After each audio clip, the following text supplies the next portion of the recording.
From today we will start our Indian geography. पहले जो videos बनी हैं सेकेंड ईयर की या फर्स्ट ईयर की, उनके अंदर हमने physical geography, human geography, regional और इकोनॉमिक ज्योग्राफी को कवर किया है। ठीक है, सो इस वीडियो से हम इंडियन ज्योग्राफी को स्टार्ट कर रहे हैं। Location of India, it is located in northern and eastern hemisphere of the globe between 8 degree 4 minute north to 37 degree 6 minute north latitude and 68 degree 7 minute east and 97 degree 26 minute east longitude के ऊपर हमारा India located है और हमारे India के बिल्कुल middle में से ट्रॉपिक ऑफ कैंसर पास करती है। ठीक है, सो ये ट्रॉपिक ऑफ कैंसर वाली लाइन है जो हमारे इंडिया को दो पार्ट्स के अंदर डिवाइड करती है। ओके, एंड नेक्स्ट इज़, और जो हमारा इंडिया है ये इंडियन ओशियन के नॉर्थ पार्ट में लोकेटेड है। ये इंडियन ओशियन है यहाँ पर, ठीक है, और इसके नॉर्थ में हमारा इंडिया लोकेटेड है। ये बे ऑफ बंगाल है और इस साइड अरेबियन सी। ओके, और यहाँ पर अगर हम नेबरिंग कंट्रीज़ देखें हमारे इंडिया की, सो यहाँ पर ये पाकिस्तान है, यहाँ पर अफ़गानिस्तान का कुछ बॉर्डर जो है वो इंडिया को लगता है। इधर ये वाला जो पार्ट है ये चाइना का है, then Nepal, Bhutan, Bangladesh and Myanmar. ठीक है, सो ये सारी कंट्रीज़ हैं जो हमारे इंडिया की नेबर कंट्रीज़ हैं और यहाँ पे श्रीलंका है। Okay, total geographical area of India is 32,87,263 square kilometre.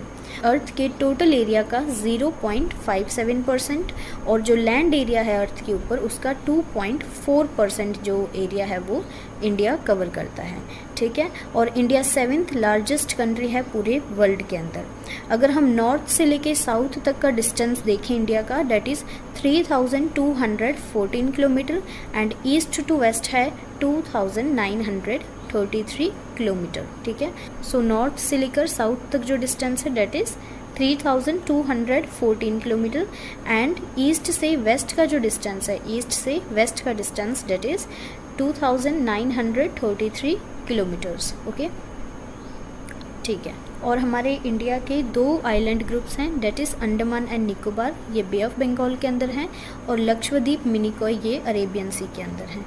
ये लक्षद्वीप आइलैंड्स हैं और ये अंडमान एंड निकोबार। ठीक है, सो ये हमने देख लिया इंडिया की लोकेशन और साइज़ और शेप। ओके, सो ये बहुत ही बेसिक था। फिजियोग्राफी ऑफ इंडिया, इंडिया को हम 5 फिजियोग्राफिक डिवीजन्स के अंदर डिवाइड कर सकते हैं। First one is the northern mountains, जिसको हम इस वीडियो के अंदर डिस्कस करेंगे। Next is northern plains, peninsula plateau, coastal plains and islands, right. और इस पर्टिकुलर वीडियो में हम नॉर्दर्न माउंटेन्स या हिमालयाज़ को डिस्कस करेंगे। हिमालयाज़ जम्मू एंड कश्मीर से लेके अरुणाचल प्रदेश तक एक्सटेंड करते हैं और इनकी जो लेंथ है डेट इज़ 2400 किलोमीटर और इनकी विड्थ है 160 किलोमीटर टू 400 किलोमीटर और इनकी एवरेज हाइट है 6000 मीटर। ओके, और ये वर्ल्ड के हाईएस्ट माउंटेन्स के अंदर कंसिडर किए जाते हैं। ओके, सो ये जो नॉर्दर्न माउंटेन्स हैं, हिमालयाज़ हैं, इनका भी हम आगे डिवीज़न कर सकते हैं। जैसे कि शिवालिक्स, जिनको हम कहते हैं आउटर हिमालयाज़, ये हिमालयाज़ की फुट हिल्स के अंदर लोकेटेड हैं। ठीक है, जो हिमालयाज़ की फुट हिल्स हैं उनको हम शिवालिक्स ही कहते हैं बेसिकली। इनका जो एल्टीट्यूड है डेट इज़ 600 to 1500 मीटर और इनकी विड्थ 15 से 50 किलोमीटर्स तक होती है। और शिवालिक्स के अंदर हमें ड्यून्स मिलते हैं, मतलब शिवालिक्स में ड्यून्स का फॉर्मेशन होता है। ये लॉन्गिट्यूडनल वैलीज़ होती हैं जिनका बॉटम एकदम फ्लैट होता है, जैसे कि देहरादून बहुत अच्छा एग्जाम्पल है। और ये ड्यून्स शिवालिक्स और जो हिमाचल रेंजेस हैं उनके बीच में लोकेटेड होते हैं। ओके, सो ये ज़्यादातर हमें आउटर हिमालयाज़ के अंदर मिलते हैं। लेसर हिमालयाज़, द हिमाचल, ये सिचुएटेड होते हैं शिवालिक्स के साउथ में एंड ग्रेट हिमालयाज़ के नॉर्थ में और इनकी एवरेज विड्थ 60 से 80 किलोमीटर्स तक होती है। इसके अंदर जो हमें बहुत ही इंपॉर्टेंट माउंटेन रेंजेस मिलती हैं या इंपॉर्टेंट माउंटेन रेंजेस जो लेसर हिमालयाज़ के अंदर लोकेटेड हैं, डेट इज़ परनाल, धौलाधार, नागटिब्बा। और फेमस कश्मीर वैली भी इन्हीं लेसर हिमालयाज़ के अंदर लोकेटेड है। ठीक है, famous Kashmir valley. Next is the great Himalayas. The great Himalayas को हम द हिमाद्री भी बोल सकते हैं। ये इनर मोस्ट हिमालयाज़ हैं या फिर इनको हम सेंट्रल हिमालयाज़ कह सकते हैं, राइट। इनकी एवरेज विड्थ है 25 किलोमीटर। इसके अंदर मतलब जो ग्रेट हिमालयाज़ हैं इसके अंदर हमें हाईएस्ट माउंटेन पीक्स मिलती हैं जैसे कि Mount Everest, Dhaulagiri and Nanda Devi. Okay, so ये जो इम्पॉर्टेंट माउंटेन पीक्स हैं या जो हाईएस्ट माउंटेन पीक्स हैं वो हमें द ग्रेट हिमालयाज़ के अंदर मिलती हैं। Next is trans Himalayas. ये जो रेंजेस हैं ये ग्रेट हिमालयन रेंज के नॉर्थ में लोकेटेड हैं, ठीक है, इन रेंजेस के नॉर्थ के अंदर लोकेटेड हैं, जैसे Zanskar, Ladakh, Karakoram and Kailash mountain ranges. ये माउंटेन रेंजेस हैं, ठीक है, और ये माउंटेन पीक्स हैं। ओके, ये आपको याद रखना है। नाउ अब हम हिमालयाज़ का जो रीजनल डिवीज़न है उसको डिस्कस करेंगे। So first is Kashmir.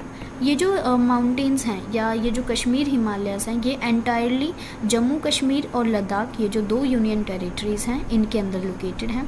इसके अंदर जो रेंजेस आती हैं that is Karakoram, Ladakh, Zanskar and Pir Panjal range, और इसी डिवीज़न के अंदर कोल्ड डेजर्ट जो है वो भी लोकेटेड है। Okay, next is Himachal Pradesh Himalayas. ये हिमालयाज़ हिमाचल प्रदेश स्टेट को पूरा कवर करते हैं and these Himalayas are located between Ravi in the west and Yamuna in the east. इन हिमालयाज़ के वेस्ट में हमें रावी रिवर मिलती है और ईस्ट के अंदर यमुना रिवर। सो इन दोनों रिवर्स के बीच में ये माउंटेन्स लोकेटेड हैं और यहाँ पर जो इम्पॉर्टेंट माउंटेन पासेस हैं वो मिलते हैं। माउंटेन पास क्या होता है? बेसिकली माउंटेन्स पास एक कनेक्टिविटी का रूट होता है, ठीक है, माउंटेन्स के बीच में। और यहाँ पर जो हमें इम्पॉर्टेंट माउंटेन पासेस मिलते हैं that is Rohtang, Baralachala and Shipkila. Next is Uttarakhand Himalayas. Uttarakhand Himalayas को हम कुमाऊन हिमालयाज़ भी बोल सकते हैं। इन हिमालयाज़ के वेस्ट में टोन्स रिवर फ्लो करती है और ईस्ट के अंदर काली रिवर फ्लो करती है। सो काली और टोन्स रिवर के बीच में ये उत्तराखंड हिमालयाज़ हमें मिलते हैं। यहाँ पर जो इम्पॉर्टेंट माउंटेन पीक्स हैं उत्तराखंड हिमालयाज़ के अंदर डेट इज़ नंदा देवी, केमत, त्रिशूल and Kedarnath. Okay, next is central Himalaya. These Himalayas stretches for a distance of about 800 kilometre. In mountains के वेस्ट में काली रिवर और ईस्ट के अंदर तिस्ता रिवर फ्लो करती है।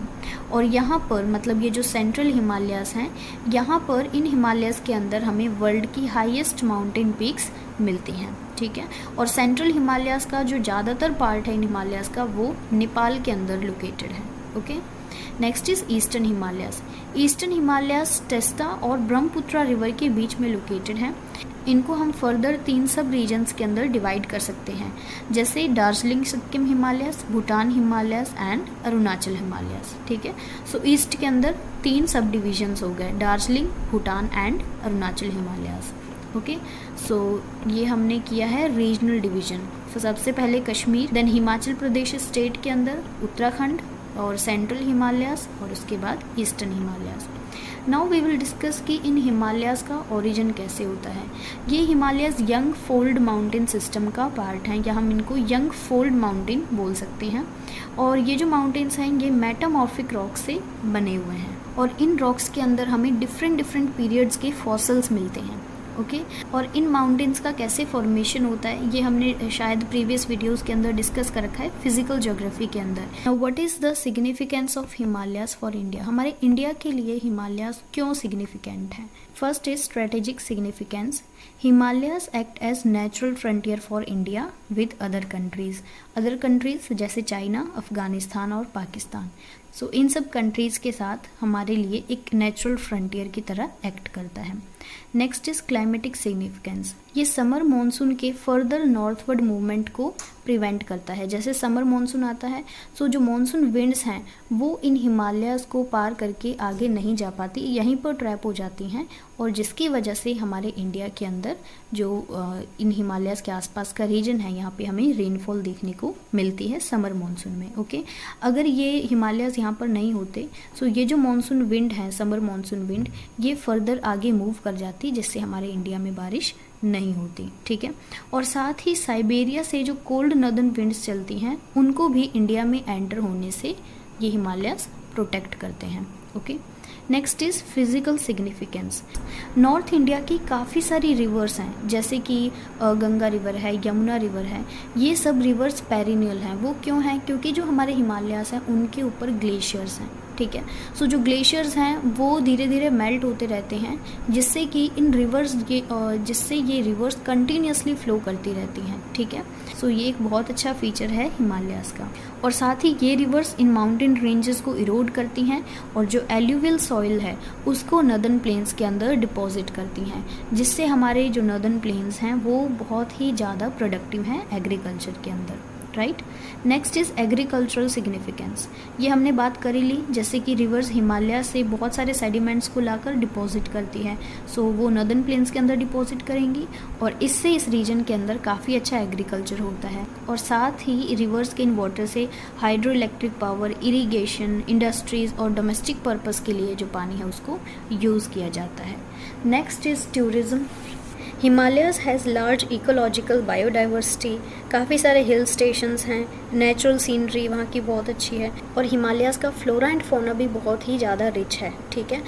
और समर सीज़न के अंदर इन हिमालयन रीजन के अंदर काफ़ी सारे टूरिस्ट लोग जाते हैं, ठीक है। और लास्ट है इकोनॉमिक सिग्निफिकेंस।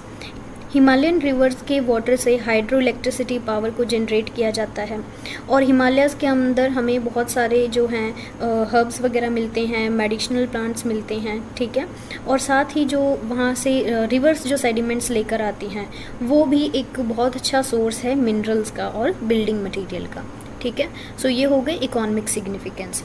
सो हिमालयाज़ हमारे लिए काफ़ी ज़्यादा इम्पोर्टेंस रखते हैं, ओके, चाहे वो स्ट्रेटेजिक हो, क्लाइमेट हो, टूरिज़्म या फिर इकोनॉमिक, ओके। सो हमने इसका ओरिजिन देख लिया, क्या सिग्निफिकेंस है हिमालयाज़ का, और इससे पहले हमने रीजनल डिवीज़न देखा एंड बिफोर डैट हमने शेप एंड साइज़ और लोकेशन की बात की।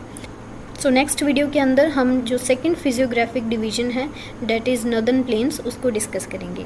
Thank you so much, have a good day.